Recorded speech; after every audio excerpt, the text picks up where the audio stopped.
Hello, everyone. Welcome on this new episode of Education Futures. Today, I'm extremely happy to be with Ken Shelton. Hello, Ken. Welcome to the podcast. Bonjour. Merci beaucoup. Good to be here. Ken, Ken is an avid enthusiast of Paris. We just talked about it. And so, yeah, Yes, I next time you am. visit, Ken, please say hi. Really French culture, but yes, and that means music, food, obviously wine, cheese, travel, the people. So yes, Oh yes, yeah, it's one of the best. I mean, I'm also an avid fan of the French culture. Yeah, we're very lucky to have all of this in one tiny country. correct. But yeah, so Ken has been a teacher for 20 years. And since a bit more than 10 years, he has been a thought leader in education technology, especially around the topic of equity. Is technology widening or closing the equity gap in education? This is what we're going to discuss today. But before that, Ken, can you please introduce yourself a bit more than what I just said? And then I would love to ask you the question around equity and Yes, gap that we're facing now. yes. Is this gap widening or closing with AI? Yeah, so basically, I am based in Los Angeles. As you shared, I taught for quite a long time. I left the classroom about 13 years ago for a number of reasons, and been around educational technology this entire century. And my work has it's been interesting, and I say that in both a revealing but also a soul filling way. And what I mean by that is that my work has converged my love of travel and my passion within education. And so I've been fortunate enough to either give talks, provide trainings, or consulting work in, I believe my last count was 52 different countries. Wow. And I've seen a lot of things in a lot of places. I've been to countries where their educational infrastructure is still in the 19th century, but I've also been in places where the infrastructure, the setup, or the learning opportunities that the teachers are able to provide the students is definitely more future ready focused. So I like to say that I maintain a grounded and 360-degree perspective as much and as often as I can. And of course, while I may be based in Los Angeles, my perspectives are what I describe as hyper local with a national lens, but with a global understanding. This is so fascinating to me because I've started my career with what I called an EdTech world tour, and I traveled the world, and I've been to more than 20 countries to have a look at how is education technology adopted in these different countries. And so it seems like we have a similar experience here, and I would be so curious to know which countries really impressed you the most. You talked about future-ready countries. I would love to know which countries are in this category, and also, but that's maybe for my last question that I ask at the end of the podcast. If you have anyone that you would recommend that could join and be a guest on this podcast, I would Yeah. love to have a more international perspective because I've been interviewing a lot of US. UK, France, Germany, and so I would love to also have some other global perspectives. Yeah. I would say there isn't any one country that stands out. It's more, individual pockets. So it could be a specific school or a specific school system, but not a country as a whole. So I'll give you an example. I had the privilege of working with a school system in Indonesia recently, and they have. So first of all, the school system has a research division. Okay, Wow. so they already are looking at the use of the resources they have to make sure that what they're doing is both relevant and responsive to what they have are their can't remember, I think it was 9 different characteristics of their profile of a graduate. So it was things like a global citizen, a critical thinker, a lot of things that you hear in education often. But for them, it was also how do we make sure the decisions we make are either backed by research or can be confirmed by research. Mm. And part of the work I did with them was, to the point you mentioned that I know we'll talk about, was not just their acquisition, their use of technology, but, how do you leverage your digital resources to yield the impact that you want on teaching and learning? So that was, and of course, for me, it was that, but then it also included, of course, artificial intelligence. So I wouldn't say that there's any one country that I noticed. Like I said, I've been to and or worked with schools in more than 50 different countries, and I don't see a large systemic um, exemplar, if you will. I know a lot of people love to, especially here in the states, they love to cite the Finnish system as an Mhm. example. But what I remind them of is that that system works for Finland. And it's not a knock on their system at all. There are definitely things that other systems could look at that as a thing to consider or a thing to do, but you can't take what works in that country and then just automatically, essentially apply it, for example, here in the US. I mean, even starting off with the question I posed to people that kept saying that was, and how many multilingual learners are in the Finnish system? Like for me, when I taught, it wasn't unusual to have a minimum of a dozen different native languages spoken in one class of Mm. 45 students.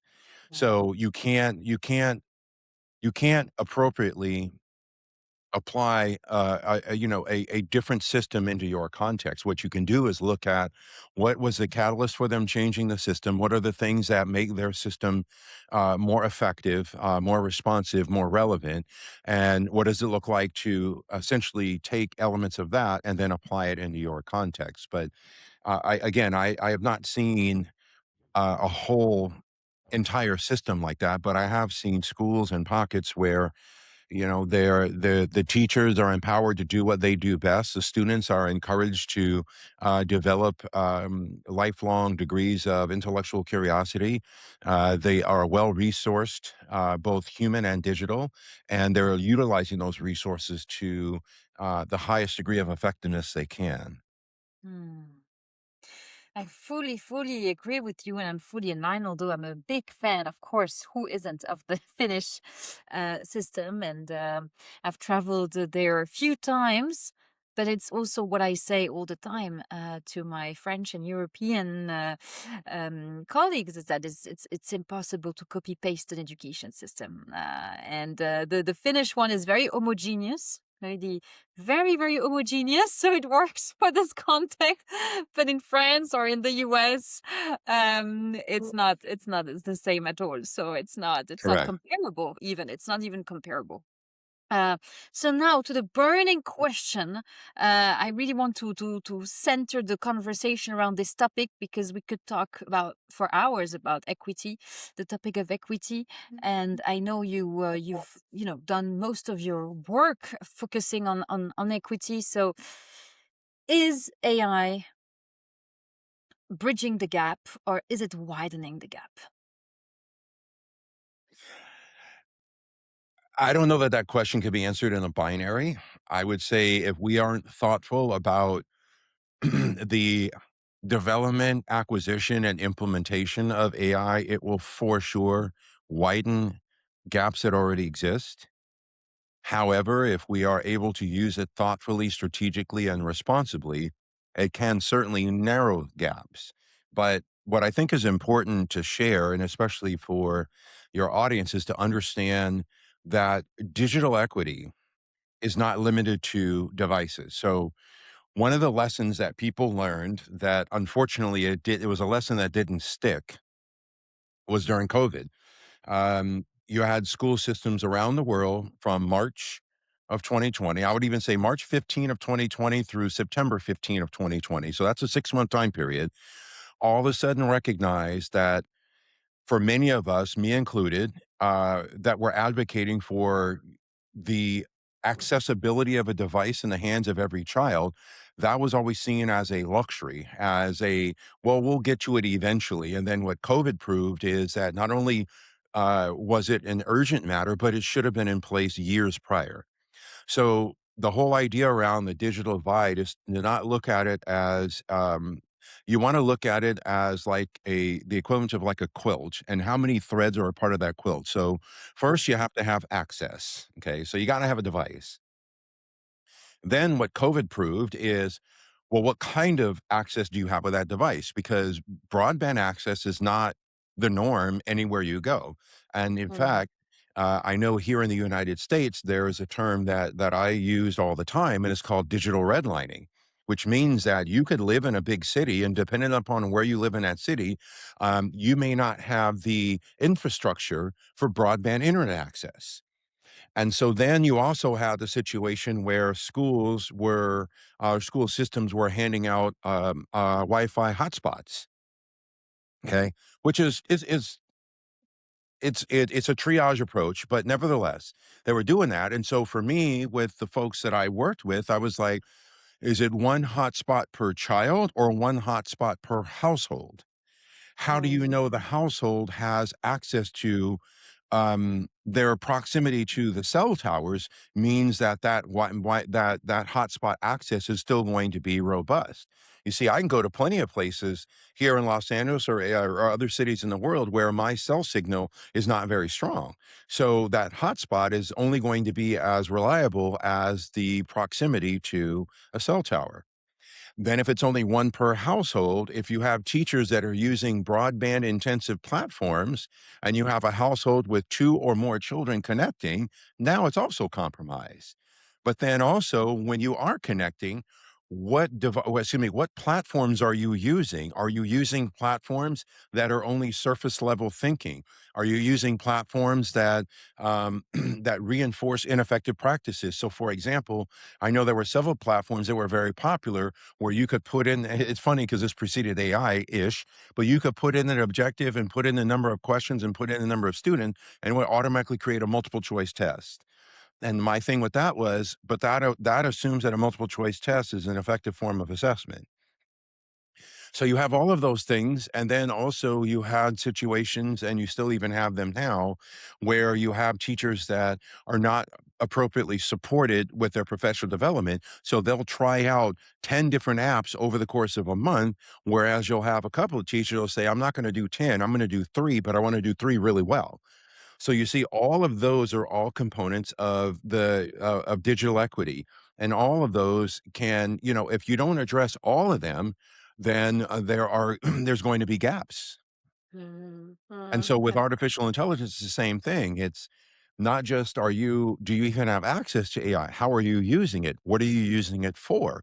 To what degree does it, my question I love posing to students especially is, do you know the difference between using AI to help with your learning versus it replacing your thinking? But when you have teachers that are not supported in the right degree of professional development, how are they going to provide ethical leadership and guidance on what that looks like? When you have platforms that automate certain practices like lesson planning or grading, all that does is increase that Mm. divide because you think, well, the divide is being addressed because we're using it. And that's why I would say there's layers. It's not just that you're using it, it's what are you using it for and how are you using it? So see why Absolutely. it's not really a binary, Mhm. question response. It's you have to look at it. There's a multitude of layers involved here. Mm. Absolutely. Do you think AI is exposing the inefficiencies of our education system? Absolutely. I wrote a thing on LinkedIn. I can't remember. I want to say maybe about 3 months ago, and I can pull up the post and send it to you if you want to add it to the show notes. But what I said was you're seeing two different camps still with AI. You're seeing the folks that are all in and it's amazing and we need to be all in and just do it.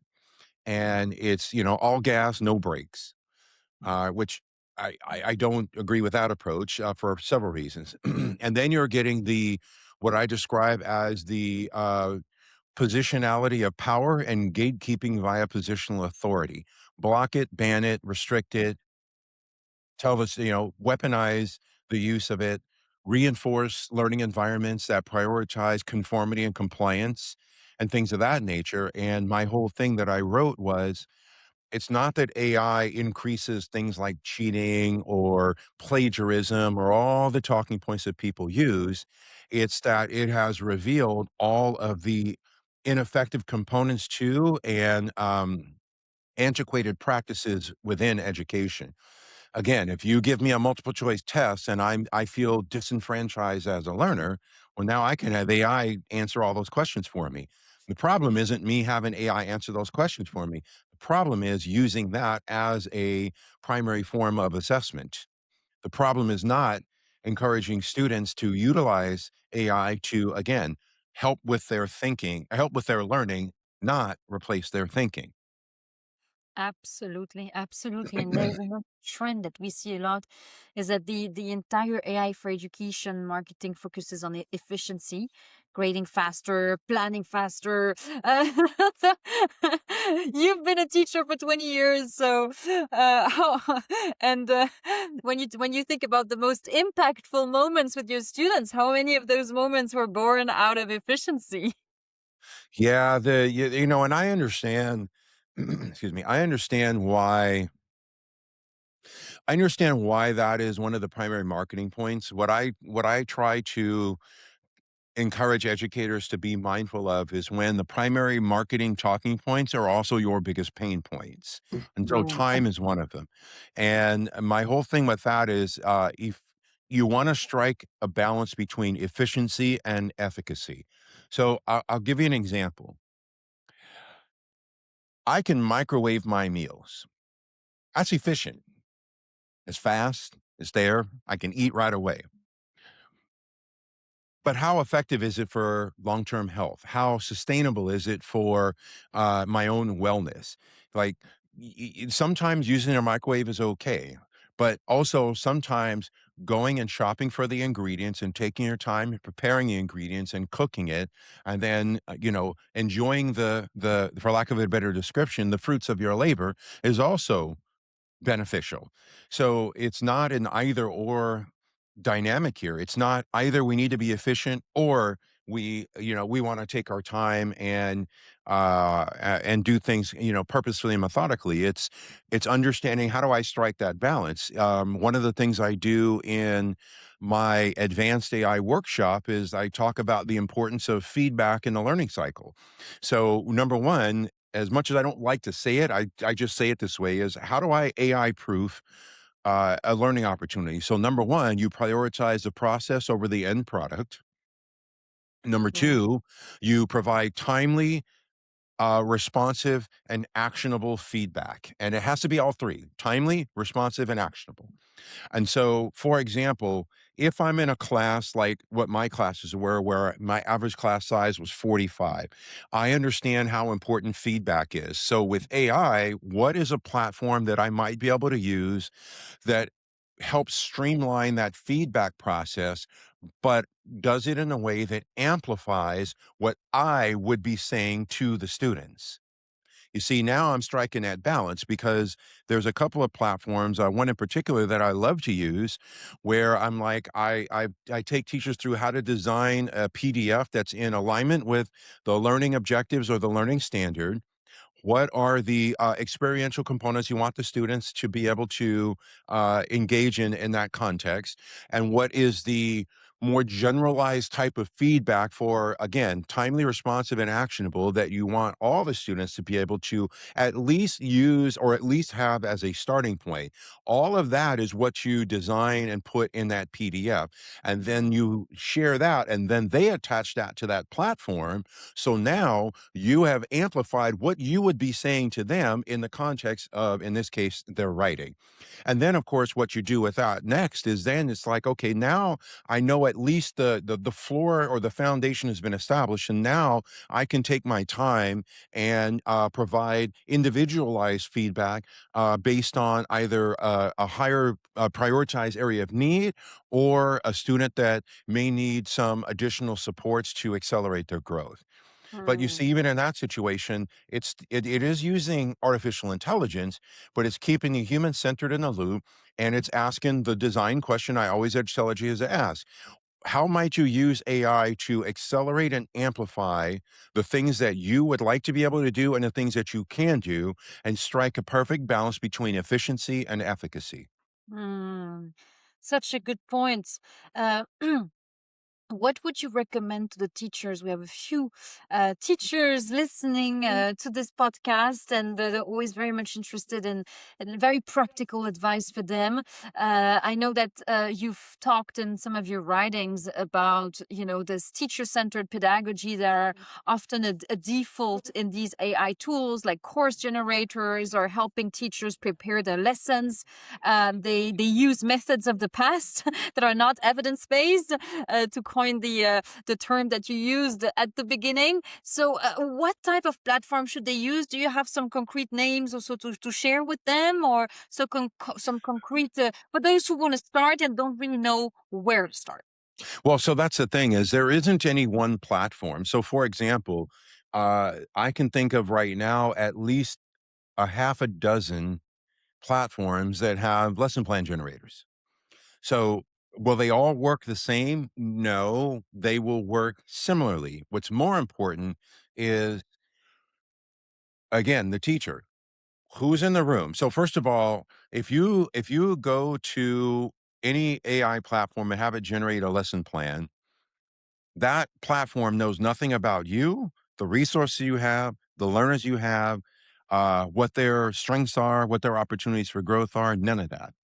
So that's Mhm. precisely why I always say you always want to keep the human center in the loop. So for me, it's a couple of things. So one is making sure that your lessons and the learning opportunities are grounded in pedagogically effective practices, which means uh, where does the lesson provide opportunities for learner autonomy?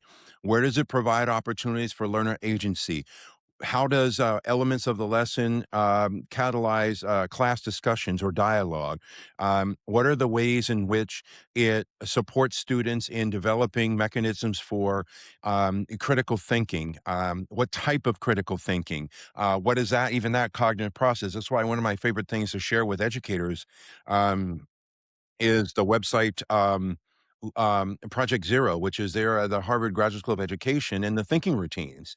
And I'm like, that's definitely one of your most effective things to include. So, for example, I can go to a platform and say that I wanted to generate, a multi-day lesson plan. So I need to specify how many days and what is the duration for learners based on, and then I might list the objectives. I would probably tell it, not probably, I would tell it, include opportunities for learner agency, include a catalyst for small group discussion. Um, the critical thinking aspect in alignment with the objectives must be aligned with, and then I would pick one of those thinking routines. So, for example, some of my favorite thinking routines are like see, think, wonder. So, what do you see? What do you think? What do you wonder?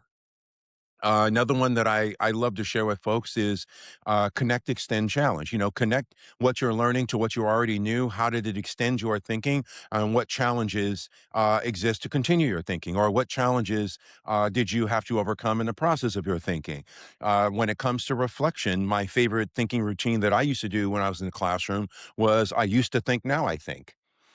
So again, I'm telling the AI lesson plan generator all of the things you hear me saying, because those are the things that, again, keep the human centered in the loop. And I'm not going to rely on the platform to fill in those gaps for me, because there is a research paper that was published that by and large, it is not going to fill in those gaps for you. You have to do it. If you have Mm. multilingual learners, you got to include that. Include opportunities for multilingual learners to uh, engage in language acquisition. There is a thing called SEDAI, which is specially designed academic instruction in English. That's something I used to do because I had students where, for example, English was not their primary language. So I would tell the AI lesson plan generator that as well. Like, you see, it's all the more, what I always tell people is whenever you use an AI platform, your golden rule is always more context equals better output. the more information you feed it, the more information you provide, the more specific you are on what you want it to do, the more specific on the impact. In this case, you want the lesson to have, the type of experience that you want the learners to have. You put all of that in your prompt, you increase the likelihood of getting a workable result. And I say workable because what you don't want to do is just get a result, copy and paste, and use it. You have to go over that. You have to make Mm, sure that it actually gave you what you wanted, and then still make adjustments where mm, necessary and where possible. But so that's why mm, there isn't any one specific platform, because ultimately that skill set that I'm sharing right now, that is an evergreen skill set, because the abs- platforms will come and go. And there might be abs- some that are good, but what happens if you're using a really good platform and then 3 months from now they lost funding and it's gone? So that's mm. why for me, my approach is always, what are the practical and sustainable skill sets that we need to start to develop, so that it doesn't matter what platforms exist, those skill sets are transferable. And again, they're evergreen. Absolutely, absolutely fundamental points. Thank you. Another problem with AI is that it's biased, less and less so because it learns from itself, but still, there are a lot of biases, and teachers are struggling to also teach. Teach kids about these biases. So, what would your advice be for teachers or parents, by the way, who are very much aware of the biases of AI, and who want to also prepare their kids for that? Yeah, the thing about the bias part is it's in three areas. So, number one, all of these systems have a bias. They are humanly constructed, they use human generated data, and humans have essentially either evaluated or written the algorithms that essentially prioritize the responses that they give. So that is a fact of how these systems are designed. So one is to accept that that is a fact. The second part is to recognize that none of these systems are neutral assistants. None of them. They are designed to provide you a response, and they are designed to prioritize whatever data sets and whatever disposition or perspective the algorithm prioritizes, which is based on human intervention. And then the third thing is to begin to examine, if possible and when possible, either the biases that you carry yourself or the messaging that you have received that is biased. So, for example, one of my favorite things that's very easy to do with an image generator is I ask folks to generate it. I basically do this activity. There's a lot to it, but I'll share with you one example. So I'll say I'm going to go to an image generator, and my prompt is a doctor and two nurses. And I say, so, and on the slide, I say, we're going to examine bias in all the following areas: race, ethnicity, gender, geography, language. Hold on. I'm going to tell you because I want to make sure I get all of them. Stand by 1 second. Because when you hear this, it will make not only total sense, but um, it'll connect to this. Okay. So, I have them examine bias in all of the following categories: gender, race, ethnicity, age, apparel and clothing, language, and geography. And Wow. so, for example, again, a doctor and two nurses. And then I ask the groups when I do my workshops, what do you anticipate the image is going to be? And usually they get it pretty accurately.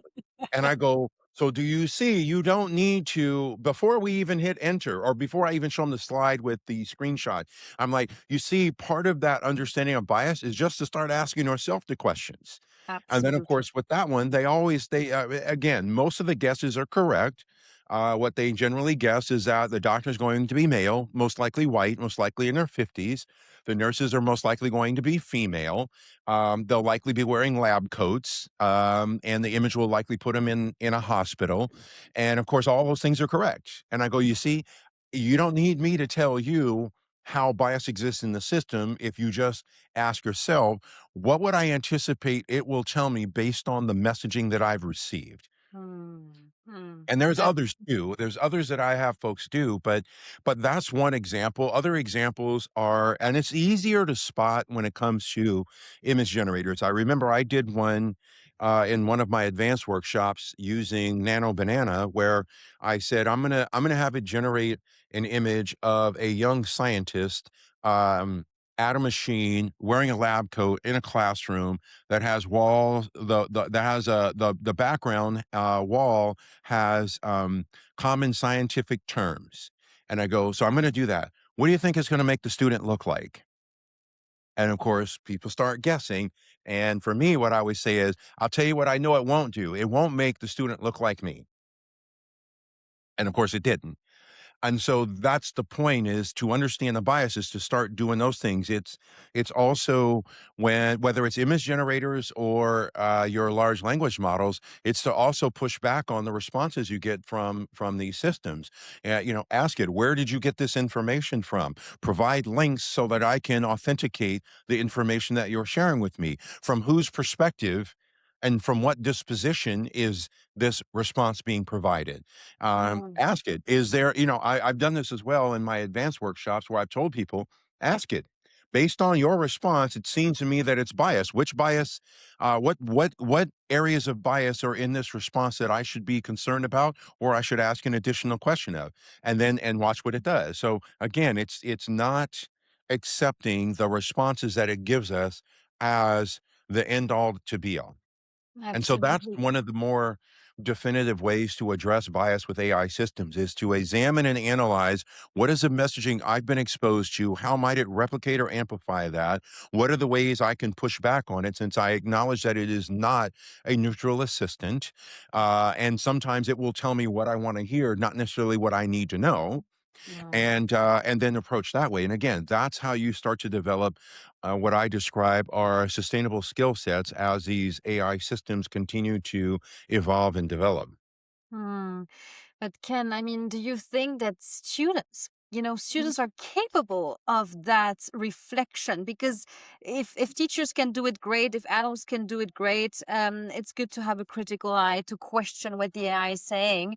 My worry is that kids and students will just accept an answer as it is without questioning it, and even worse, they will delegate their thinking, offload their thinking to the machine without questioning any of it, right? And this is You like are the absolutely and it correct. keeps me up at night. Yes, you are 100% correct. And what you just described, and I hope that your audience carefully listens to what you just described, because that is exactly why I am staunchly opposed to ban, block, and deny, because it denies students an opportunity to develop valuable digital skills. It's exactly what you just described. And my challenge to educators is, um, you can deny it in your classroom all you want, but denying in a classroom doesn't remove it from students' lives. No. And so what you just described also is part of how I explain the concept of ethical leadership. It's providing guidance on all of everything you just shared. If we want students to develop critical thinking skills, then we need to expose them to the systems in ways that they can pause. And again, consider the response. Ask it questions. Ask yourself questions. Did it answer the question you asked in the way that you asked it? How might it answer differently if you change what you communicate to the bot itself? But to restrict or deny access to these systems does not exclude or does not eliminate the importance of everything you just described, because it's not just students, it's adults too. And Absolutely. again, it's because I've just seen it. I've seen it over and over again. I mean, I'll use Google search as an example. I remember back in the day when people didn't want students to be able to use Google because they'll what? Google the answers. And of course, you could again, you can deny it or try to restrict it all you want, but the bottom line is that you want to be able to practically and thoughtfully consider, how might these systems be a part of our students' lives and our lives now, as well as going forward, and what are the thoughtful, practical skill sets that we need to encourage the development of, and blocking and denying does not do that. But Mm. also, conversely, this is why I always say it's not a binary. Going all in, all gas, no brakes still does not give time to pause and ask many of the questions that you just posed and those considerations as well. That's why I tell people it neither binary is a sustainable or effective approach. Absolutely, absolutely. And France and Australia and Spain now as well just banned, officially banned social media platform for kids under 15. It's the same, so they banned it because it's also it's easier to ban it than to really invest heavily in training teachers and having like a specific curriculum on digital literacy. It that would cost in terms of money and time much more than just banning it, right? And that's why entire governments now ban things like social media, because yeah, they can't or don't want to invest in the route of training massively students and teachers. Correct. Well, because bans are quick and easy. Doing what you described requires an investment, thoughtful investment in time. My thing with the Spanish government would be, okay, so you're banning it under 15. So what's going to happen when a child turns, just if I were to accept the ban, what's going to happen when that child turns 15? Are they going to automatically know how to be mindful of their use of social media? Like, no. It's understanding technology. It's understanding that the social media platforms are so number one, they're designed to keep you engaged. Okay. So that's number one. Number two, it's what are the self awareness and social awareness mechanisms that I need to start to develop so that I understand that when I go on to X social media platform, not X Twitter, but just in any social media platform, that I'm mindful of how much time am I spending, what information am I consuming, what messaging is it trying to deliver to me, what does it think it knows about me. See, those go into the areas around what I describe as media literacy and information literacy. I'm using media Yeah. and it's also disseminating information. What I need to be aware of those things. I need to understand that if depending upon what accounts I follow, what accounts I interact with, in varying ways, even what content I post, that's going to influence what it feeds me because the goal is for me to continue to use it. So you see, again, even within that context, are the students going to automatically know what that is by the time they turn 15? It's more a function of, again, supporting students in developing the to being, consciously aware of the messaging you receive in these platforms, what it's trying to tell you, what it thinks it knows about you, and how these platforms oftentimes reward things like confirmation bias or, doom scrolling. But Absolutely. you don't those things don't you don't develop that understanding in a vacuum. You have to be able to be supported in starting to understand how these systems work, how you can engage with them, when sometimes you need to disconnect. All of those things. Yes. That, for example, social media life is not real life. A lot of times with a lot of the influencers, they only post what they want you to see, not what's really going on. Absolutely. Absolutely. No, this is really critical. Media literacy, AI literacy, absolutely fundamental. Ken, if you had to design the school of the future with unlimited resources, like a future proof school that would be AI fit for 2040, what would how would it look like and what would you teach in this? What would be the core competencies that you would focus on? I would accept that there's no such thing as future proof, okay? Because we can't predict the future.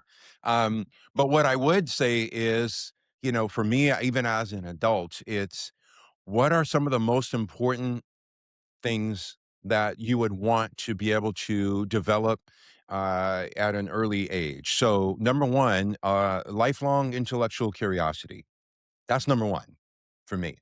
Because the whole idea is if you remain intellectually curious, then that means that by default you embrace lifelong learning. You recognize that learning is dynamic and not static. There would be foundational literacies, just like you described. So, for me, I think what I bring up all the time from a historical context, but also a contemporary context, is that one of the most powerful things that you can provide a child is the ability to read. Mm, If you think about me being a black American, black male American, there's a reason why my ancestors were brutalized if they learned how to read. Okay. I also, my teacher librarian friends, they love me dearly because I always say the most equitable space on any campus, arguably, is the library. 'Cause you don't ha mm, there's no you can just go to the library. And so mm, you go into a library and you think about all those books are stories, narratives, perspectives, things of that nature.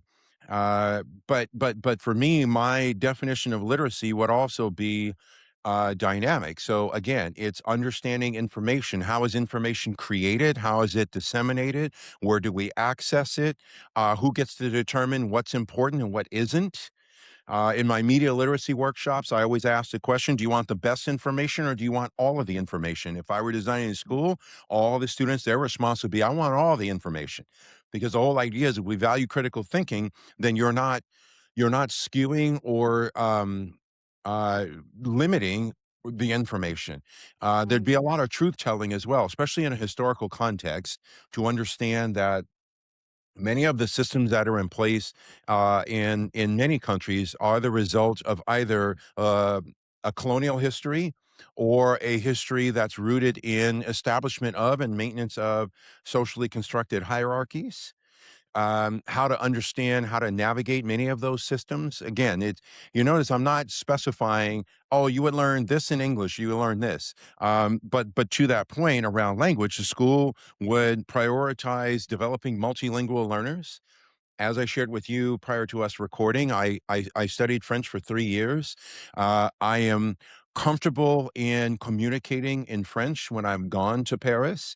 I could not have this conversation entirely en français, and I wish I could. But part of that is also I need to be more exposed to the language. But I mm, can comfortably communicate in 5 different languages. So I understand from a global perspective that being multilingual is powerful. And I used to say that to my students as well.